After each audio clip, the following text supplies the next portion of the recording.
going to the outer borough. All right, come on, let's do it. This is a fashion icon's crib. Like, you have all these cool things over here.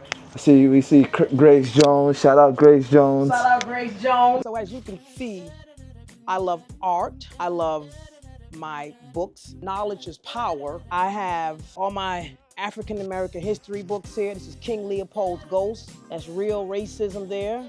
That's Yet a Stranger, Modern Mace. This shelf here tends to have more of my Black history books here, but I also have fashion books. Of course, I love toys. Captain America. Shout out Captain America. And I have paintings that are not hung up because I have so many, and I tried to hang up something one time. That's why that's there, because trying to hang it up, now, one thing I don't want y'all to do is no filming in the room. The room looks too horrible. But anyways, this is here. Maybe you can find a focal point in the room. Okay. So then we have, of course, because I'm from Bed-Stuy, we got Spike Lee book. And Spike actually signed my book. And I'm grateful for that. These are nail files, but see what it says? In diversity, there is beauty and strength. So I won't even use the nail file. They're just there for everybody to know. We need diversity. This little corner over here, I just set this up the other day because I needed somewhere to do my art and to put my radio. So this is a record player, a DVD. I'm highly upset because the record player stopped working on it. I'm looking for someone to repair it. But the CD player works and the tape player works. Let me tell everyone how I got 3 cats. I had 1 cat, which is Lily. Lily is my rescue. My friend rescued her from the Humane Society. After she rescued Lily, she had her for a year, maybe some, but Lily was not fitting into the animal pecking order in the house. So my friend gave Lily to me. But Lily is so attached to me until Lily cries when I leave. So I didn't want her to be lonely. So here I go being a good pet parent. And I went and I asked my friend, and then her sister, this is a long, crazy story. So her sister who lives in Queens, this is a New York story, who lives in Queens, has a house. There was a cat there that was homeless. The cat came into her shed, had children. So those children, which are kittens, she gave me one. So I went to the Bronx last week, Friday, to get the kitten, which is around here somewhere. So I called that kitten Rainstorm. Anyways, so a man just comes up to me and he says, I have a cat in a bag. I said, a what, what? So he says, would you please take this cat? A woman gave me this cat and I've been trying to take care of this cat, but I can't keep the cat in my room. And I'm like, huh? So he said, so I said, sir, I have this cat now. I have a cat at home. I don't want another cat. So he says, but I have the cat in the bag. I said, you have the cat in a bag? And lo and behold, the man opened up the bag and there was the cat. So around here somewhere, Lily comes to the door. They just got here Friday, so they don't have any manners yet. Lily greets people. They are all over the place. I don't know where they are. So yeah, having a cat in a bag closed up, chained up. He had the cat in the bag. I'm dead. He would just walk in the streets of the Bronx with the cat in the bag. So before y'all leave, somehow we're gonna find the other cat, because the other cat went into the closet room, which I'm working on now, so no one can see the closet room, okay? So I have everything in there. I have a handyman that's coming to put everything together, and then I have my friend coming who is a professional organizer. The problem with this apartment, I love it, it's gorgeous, but as with all New York apartments, I have 1 closet. When you're a maximalist and you're a stylist, 1 closet is hell. Yes. 1 closet. So that's what the issue is. Like my mannequin. So this is my last piece of artwork that I did. It's a fashion table because I made it for punk rock. The pins for the punk rock era, the decoupage, and I already took it to the art store and they priced it. Before we get into your closet, one question that we ask everybody is, what's your fashion take? You need that wow factor. You need that factor when people see you, they go, I don't think I would do it, but I really like it. And the wow factor is, for me, accessories, accessories, accessories, accessorizing. See, I grew up in the 80s. We were not trying to look like anyone else. And because we were going through, hard times, many of us shopped in thrift stores. And that's how we learned to take apart clothes and put them together in a stylish way. Now, y'all know I'm Southern, so it's hot. I'm gonna make us some lemonade, okay? I'm gonna make us some lemonade, because it's hot. These are thrift store finds. This I bought from an interior decorator. It was actually not supposed to be sold, but her intern did not know. And since I had already put money down on it, it was called Design Schemes at Home. So if you can just look at it, they had some type of architectural contest, and then they made this. So if you look, pull that up. See this glass here? And it was dealing with African American history. There was on this chair a type of fabric that was showing Maasai warrior shields. So I baked some lemon bars this morning. So now we have to put the confectioner sugar on them. These were baked and made from scratch, simply because I know everyone here is my droll. They used to tease me growing up in school in New York. Like, how are you a native New Yorker and you sound so Southern? Because my grandmother raised me. So I am very Southern, straight from South Carolina. Y'all ever had these? Lemon bars, no.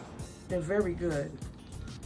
And you just put confectioner sugar on top like this.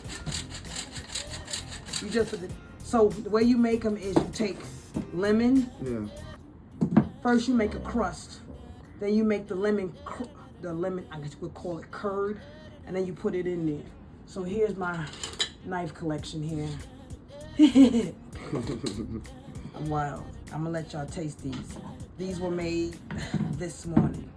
Yes, everyone, I am as Southern as they come. I'm very Southern. Now, so last week ago, y'all know I have adventures, right? I know. I have adventures. So last week ago, I was cooking some salmon ziti, something that I make. It's very good. I heard like glass exploding. Kid you not, I'll show you the photos. You know I have them somewhere. And I said, what was that? I come in the kitchen, the glass pan had exploded in the stove. Thank God I only had Lily, because these idiots would have came in here and probably would have been eating glass, okay? Because they are touched, okay? So glass was everywhere in here. Wow. So that's why this is in this pan, because my 9x13. Just taste it. Okay. Just taste a little piece. It's very good. All right, so we gonna try her lemon bars. Try it. Okay. It's really good. Okay. Yo, you gonna have to teach me some baking skills. I got up this morning and made these before I went to the Bronx. I like them because they're messy and they're sticky. They are. But the crust, you see that crust? I love that crust. I said I was gonna get it to you, but then I changed. Like, damn, mine. I gotta get some. You could wait, okay? You could wait, Mr. Sir. It's going in my mouth. Nah, nah, nah, nah. Ow. Do you have any kids? I don't have any children. That's why I'm a fool. You just didn't want to have any kids? Yeah, well, there were times I didn't want any. Mm-hmm. Then when I wanted some, oh well, I'm an official auntie. I'm an official auntie. Listen, you the fly, rich auntie. And yeah, right.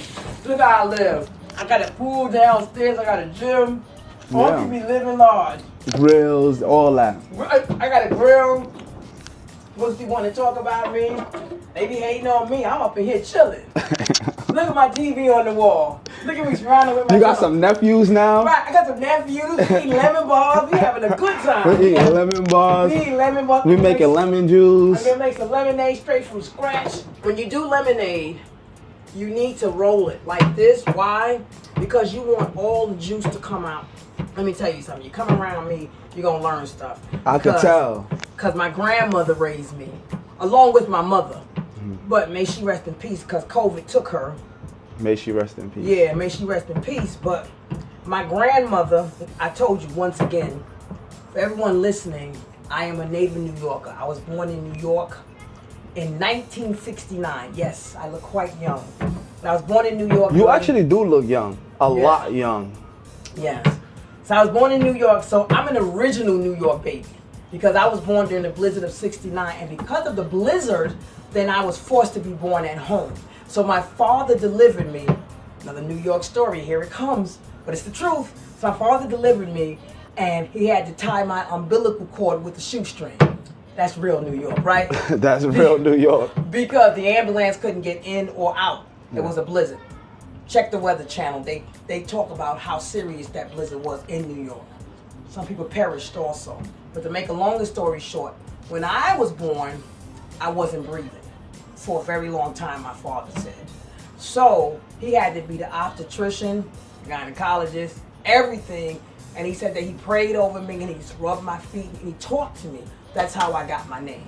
So tell them your name. People don't know. My entire name is Kef-Zibah, because it's actually in the Bible. You can say Kef-Zibah or Hepzibah, which means my delight is in her. And then my middle name is Bat, which means daughter. Meshullam, which is my father's Hebrew name, and it's Kasiva Bat Meshullam. Ben Levi, which is son, the son of Levi, Ben Levi King. That's my whole name. So yes, greetings from Ghana. You was born special. You was born unique. Yes, very unique. So people, I am hanging out with AJ and crew. And I know my friend here, his arm is tired because he's hanging out with me. But these are my nephews now. And y'all better not mess with them. I got a yellow knife for my lemons. Don't mess with us. Cause you feel me? Exactly. We'll be ready for you. We'll be ready for you. Now, so the way I'm gonna do this is I'm gonna get my glass pitcher. Glass pitchers for me, to me, this makes the lemonade taste really good. It's something about putting it in this glass jar. Now, one thing that I forgot to get at the store was cucumbers, because I put cucumber juice in my lemonade too. But I didn't get any yesterday. I just totally forgot. When did you move to the South? So I did, let me tell you, I did close to 2 years of high school in South Carolina. Okay. And my grandmother and my mother's people, they are from St. Stephen. Okay. So I spent 2 years in St. Stephen. But the reason why I sound so Southern is because I was always under my grandmother. And no matter how long my grandmother lived in New York, she never lost her accent. A little bit of Geechee, a little bit of Gullah. So it was always that, you know. So I was always like, I never, like, you'll catch me, and sometimes I'll sound 100% Brooklyn. Then sometimes I'll sound like I'm straight up from South Carolina. Then you'll hear some Midwest in there. So my accent is really funny because I also finished high school in Chicago. So you really can't tell where I'm from. You'll just be like, damn, I just heard the Brooklyn accent. See, I told you it slips out. Right, yeah. I told you it slips out. Because somebody was like, what kind of accent is that? I said, it's really not an accent. It's a mashup of vernaculars from living in so many places at once. And then when I came back from being stationed in Germany, I sounded real German at one point. Like, Wasserschloss. I was talking real, like, hard from here. It was like, okay. What you was doing in German? Oh, when I was in the Army. Ah, okay. When I was in the Army. How long you spent in the Army? I spent 3 out of my 4 years, not because I wanted to end my Army tour, but I was injured, not in war. We can't talk about this on the thing. But anyways, so I was injured in an incident. We'll clarify it like that. Ready? I'm trying to figure out where my damn phone is, but we don't need it right now. Yeah. Anyways, so we can film. All right, now it's time for you to show us your favorite 5 fashion pieces. I'm gonna step out and you're gonna do your thing.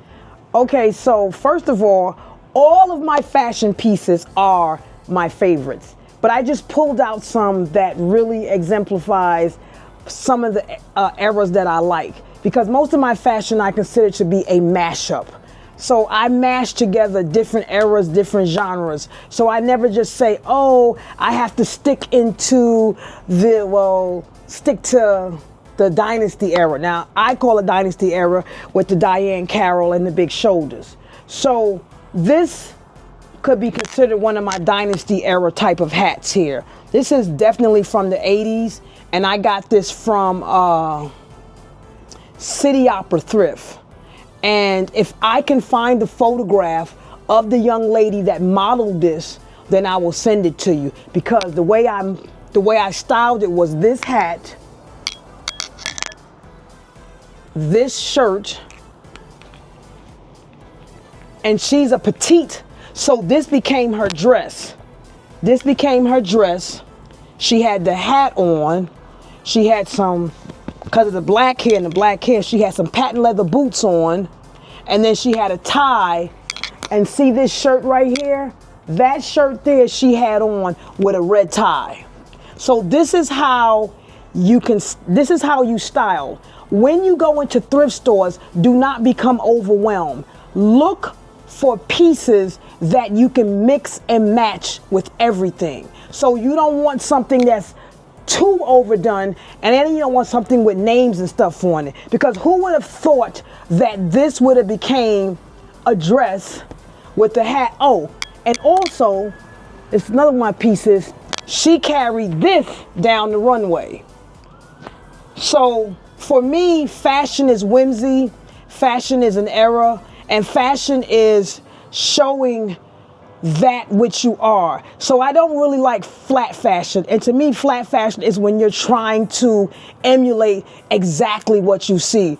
So I like fashion where you look at a runway show, or you see that fly guy or that fly girl walking down the street, walking through the borough. You know, I call that borough hopping. And then you say, wow, but you don't bite their style. Those are old New York slang. Bite meaning that you take a bite off of their style and you stealing. You stealing their style. No, you don't bite their style, but you like, wow. Like I see you and I'm like, wow, I like that. So instead of going and getting some big pants like that, I might get a skirt that's like really wide, like that. So these are pieces that I really like. This is one of my fashion piece. Whimsical, wow factor, it starts a conversation. Like, why would you carry that? Food and fashion. FIT had a forum for food and fashion, and using food and the food thereof for fashion. Look that up, it should be on the internet. Then we have this bag here. This bag here I got from City Opera Thrift. Pat Cleveland saw my bag, and she said, this is a piece of furniture. Supposed to be, oops, excuse me. You see I had some candy, look. I can't go anywhere without food. I told y'all I'm country. I'm country. So look, that was supposed to be like a pocket for a cell phone. That show you how old the bag is, because cell phones are way bigger than humongous now, right? Then we have these, because this reminds me of the punk rock era, and I love punk rock. So these are from Macy's Backstage. They were not very expensive, but I love them. This is one of my upcycle coats here. So in addition to doing fashion and styling people in refashion, an upcycle coat. So this is a coat from Hervé Bernard. Burlington used to sell these coats a lot. Hervé Bernard and somebody else, I don't remember. But anyways, this is a vintage coat. Actually, it is. So what I did was I just embellished here. I just embellished it. Wait, where's the other? So from down to top. And then the buttons. See these fly buttons? Look at those buttons. You put the buttons on it too? Yeah, so we put the buttons on it. And that's how it goes. And then the last piece I have, this is a Willie wear. Willie Smith was a famous African-American designer. He tragically died of AIDS, in in '87, somewhere. I graduated from high school in '87, and this was from his collection that he made in Hong Kong. I know that you said, you know, you made all of this too, right? Yeah, so these are my upcycled. These are called t-shirt to dresses. Yeah. So my t-shirt to dress series, this one I thought about prom and the economy the way it is, and how can you make your child or yourself look fly and funky and go somewhere like really fashionable and then be whimsical and show your own self. So this is a Slurpee t-shirt with the pocketbook, and then I embellished that. This is actually a Karl Lagerfeld t-shirt dress. And then we have the Michael Jackson one. A vendor in Harlem was selling this t-shirt. He put this photograph on here. He sold me the t-shirt. And then I was like, ooh, Michael Jackson, so it has to be gaudy, it has to be royale. So that's why I did this to it. This one, probably a petite girl has to wear this, or if you're very tall and have long legs and heels, you might have to put shorts underneath it, because as my father would say, if you were to sneeze, achoo, ooh, all your business is gonna be in the street. So it's very short. It's very short, very short. Your business is gonna be in the street. My father used to say wild stuff all the time too. And then we have, of course, this has been worn in many incarnations and recarnations. This shirt is a D-Nice vintage shirt from the 3rd anniversary of CQ. Club Quarantine started during the quarantine because creativity is what kept us sane. And leading the charge were the DJs online, IG in particular. And one of those was D-Nice, who hails from Highbridge section of the Bronx, and ran with BDP, also is got his own music. My name is D-Nice. Yeah, that's D-Nice. So I have that. This is a dress that I was going to actually get rid of. And then when I looked at it, it's from the thrift shop. I said, wait a minute. I bought this t-shirt. We added this and that. Now this got caught on a zipper. I'm gonna fix that, but and then we put it on top of here. So you just need your cowboy boots with this. To talk to the live real quick. Hello live people. I met these young men who I now call my nephews. I am an official auntie. My name is Kasiva, my last name is King, and I go by Kasiva King Styling because I'm always styling. I'm a refashion cyclist and I'm a refashion stylist and an upcycler. I actually won Refashion Week New York in 2021. Auntie? That's right. Yeah. And so Auntie is also an Army veteran. Yes. A CUNY College graduate. Yes. A certified nurse's assistant. Yes. A medical clerk. Yes. Okay. A National Academy of Sports Medicine certified personal trainer. Yes. Focus Fitness personal trainer. Yes. Okay. I was like, oh, honorable discharge from the military. Not dishonorable, honorable. That's right. Stop playing with her. Stop playing. Y'all see her style? Crazy. So this is what I had on today when they saw me. Now this, I didn't think I was doing too much. I had a jacket on, but right now in New York, it is blazing saddles out there. It was bloody hot, so I take it off. Listen, it's hot. So I just put this on today because I was running to the Department of Veteran Affairs